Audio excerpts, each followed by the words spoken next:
Tanggul anak Kali Lamong nang Desa Klinda Kecamatan Kedamaian Kabupaten Gresik jebol maneh Cak Ning.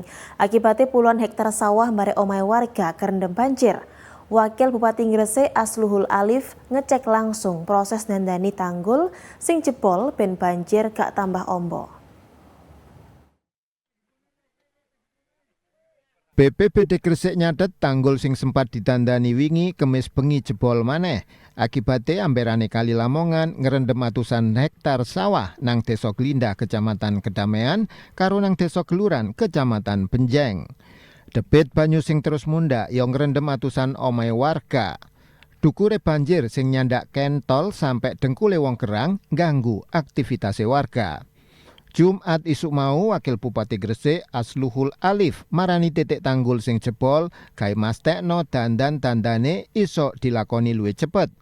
Wabub negesno tanggul sing jebol kudu ake-ake ditutup maneh secara permanen ben dampak banjir gak tambah ombo.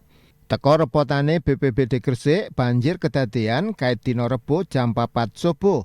Banjir merantak nang pirang-pirang desa nduk 3 kecamatan, yaiku Kecamatan Benjeng, Menganti, karo Kedamaian. Nang Desa Klinda Kecamatan Kedamaian jebole tangkis Kali Cermen, anak Kali Lamong garakno dalan barek 70 hektar sawah kerendem banjir. Nang Kecamatan Menganti, banjir dukure 10 sampai 20 cm ngerendem pirang-pirang perumahan. Sauntara nang Kecamatan Benjeng, banjir amberane Kali Lamong nerak wilayah Desa Kluran Ploso. Banyu ngerendem atusan hektar sawah, omahe warga mbarek masjid. Muhammad Amin, CTV.